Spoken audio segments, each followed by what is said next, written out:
Tollywood classic love stories గురించి మాట్లాడుకుంటే నువ్వు వస్తానంటే నేను వద్దంటా అనే పేరు తప్పకుండా వినిపిస్తుంది. సిద్ధార్థ్ త్రిషల కెమిస్ట్రీకి తోడు శ్రీహరి నటన, దేవిశ్రీ ప్రసాద్ అద్భుతమైన స్వరాలు తోడవడంతో ఆ సినిమా ఒక మ్యాజిక్ ను సృష్టించింది. ఆ చిత్రానికి ముందు మణిరత్నం యువలో వీరిద్దరూ కలిసి నటించిన కమర్షియల్ విజయం దక్కకపోవడంతో అది అంతగా రిజిస్టర్ కాలేదు. కానీ ప్రభుదేవ దర్శకత్వంలో వచ్చిన ఈ మ్యూజికల్ హిట్ మాత్రం ప్రేక్షకులకు చిరకాలం గుర్తుండిపోయే జ్ఞాపకంగా మిగిలిపోయింది. దాదాపు 2 దశాబ్దాల సుదీర్ఘ విరామం తర్వాత ఈ క్రేజీ కాంబినేషన్ మళ్లీ వెండితెరపై మెరవబోతుండడం విశేషం. ప్రముఖ నిర్మాత దిల్ రాజు ఈ ప్రాజెక్టును పట్టాలెక్కిస్తున్నారు.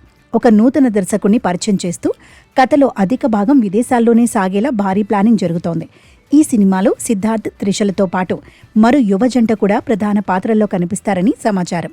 త్రిష త్వరలోనే సినిమాలకు గుడ్ బై చెప్పబోతోందని ప్రచారం జరుగుతున్న తరుణంలో ఈ వార్త రావడం ఆమె అభిమానుల్లో కొత్త ఉత్సాహాన్ని నింపుతోంది.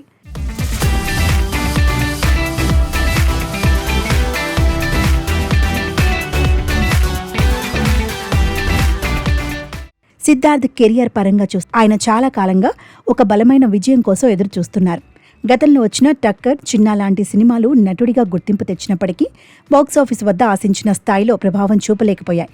బొమ్మరిల్లు వంటి ఎవర్ గ్రీన్ హిట్ కోసం సిద్ధార్థ్ అభిమానులు ఏళ్ల తరబడి నిరీక్షిస్తున్నారు. సరిగ్గా అదే బొమ్మరిల్లు నిర్మాత దిల్ రాజు ఇప్పుడు సిద్ధార్థ్, త్రిషలను మళ్లీ కలుపుతుండడంతో అంచనాలు భారీగా పెరిగిపోయాయి.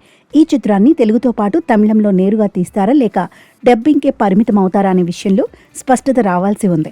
మరోవైపు త్రిష తన సెకండ్ ఇన్నింగ్స్లో చాలా బిజీగా గడుపుతోంది. మెగాస్టార్ చిరంజీవి సరసన నటించిన విశ్వంబర షూటింగ్ దాదాపు పూర్తి కావచ్చింది. అలాగే మలయాళ సూపర్ స్టార్ మోహన్ లాల్తో చేస్తున్న రామ్ సినిమా విడుదలకు సంబంధించి దసరా లేదా దీపావళి సీజన్ను టార్గెట్ చేస్తున్నట్లు మల్లువుడ్ టాక్. వరుసగా పెద్ద ప్రాజెక్టులతో దూసుకుపోతున్న ఆమె ఇప్పుడు సిద్ధార్థ్తో జతకట్టడం పరిశ్రమలో ఆసక్తికర చర్చకు దారితీసింది.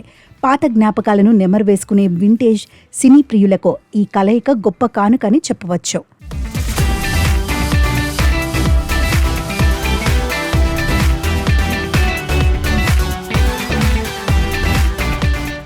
అధికారిక ప్రకటన వెలువడక ముందే ఈ రీయూనియన్ గురించి సోషల్ మీడియాలో రకరకాల చర్చలు నడుస్తున్నాయి. ముఖ్యంగా ఈ సినిమాలో కనిపించబోయే ఆ రెండో యంగ్ కపుల్ ఎవరనేది ఇప్పుడు మిస్టరీగా మారింది. దిల్ రాజు ప్రొడక్షన్ కాబట్టి ఏదో ఒక సర్ప్రైజ్ ఎలిమెంట్ ఖచ్చితంగా ఉంటుందని ఇండస్ట్రీ వర్గాలు భావిస్తున్నాయి. ఒకప్పుడు కుర్రకారును ఉరూతలూగించిన సిద్ధార్థ్, త్రిషల జోడీ మరోసారి అదే మ్యాజిక్ రిపీట్ చేస్తుందని అంతా ఆశిస్తున్నారు. ఒకప్పటి క్లాసిక్ కాంబోను సరికొత్త కథలో చూడటం ఖచ్చితంగా గొప్ప అనుభూతి అవుతుంది.